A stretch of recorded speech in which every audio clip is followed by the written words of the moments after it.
Looks good. So let's go. So welcome back. Welcome back to my channel. We're gonna go ahead and talk about three mistakes that you might be making if you're trying to hire a freelancer. Okay, so I have a lot of experience hiring freelancer just because the fact that I run a marketing company and a software company here in Dallas, Texas, and I've been fortunate enough to work with people from every walks of their lives and from pretty much every country, so including the US, of course, US, Canada, and of course the main part like Philippines or India or Nepal or Romania, those like Russian countries. So I've been fortunate to work, and I have a good understanding of how to deal with those people. So I'm going to go ahead and give you some tips. Okay, so if you're brand new to freelancing or hiring freelancer, right, a couple of things. Number one, okay, I usually use UpWork or Freelancer. I avoid those other websites, those, right? I don't want to name any company. I don't want to bash anybody's business.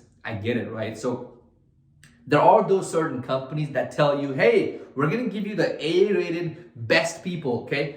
They're sourcing their people from Upwork and Freelancer, so I don't know why you pay them like, 70% more just so that they can manage. I don't recommend it, okay? So let's go and talk about four mistakes that you might be making, and I want you to fix it, okay? Number one, okay, whenever you hire people and have them on an interview, always, number one, okay, make sure to give them a test project, okay? Test project is something that you give them to see how fast they work it out, how do they work it out, and make sure, do not promise them anything, okay? The test project is gonna be like this. So they're gonna, once you go ahead and have that interview, right, talk to them about the project, if it's long-term, short-term, pay, and all that, make sure to have those things sorted out well ahead of time, okay? Because you don't want to waste their time either. So once you have that sorted out, talk to them and tell them, okay, I have a test project, I'm gonna pay you $50, okay?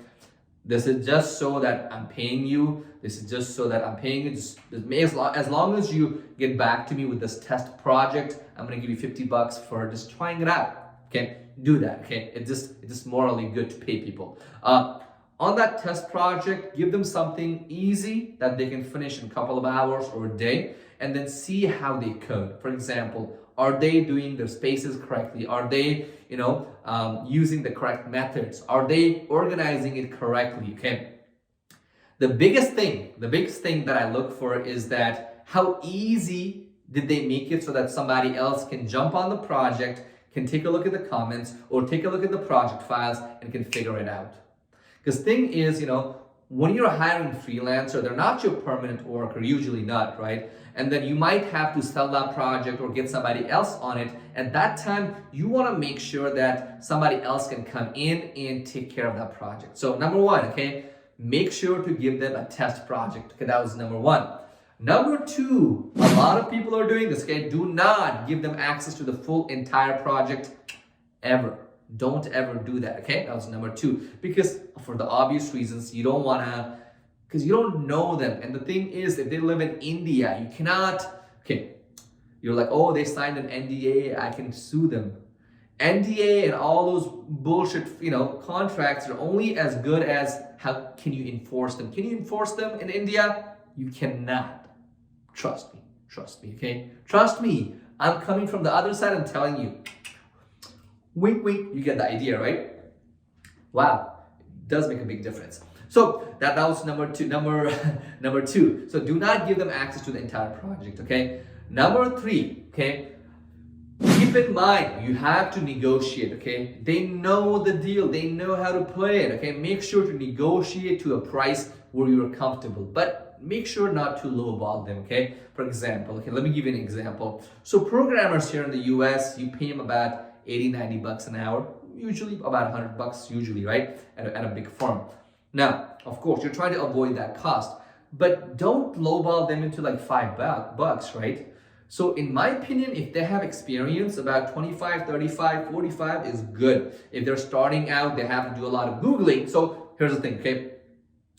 Do not, it's okay when freelancers Google, okay? Me being a programmer, I Google, an expert is gonna Google, it's fine, as long as they can Google and figure things out on their own. But if they're searching, what is HTML, what is CSS, how to manage, how to write a comment, right? If they're doing those kind of things, make sure that's not good, okay? But if they're commenting on like stack sites just to find out information, that's okay, okay? Keep that in mind. Let's go back right here. So make sure to negotiate the price and make sure it's the right price that's fair to them as well, okay? And then make sure that they are not subcontracting it out to other people. For example, I'll give you an example, okay?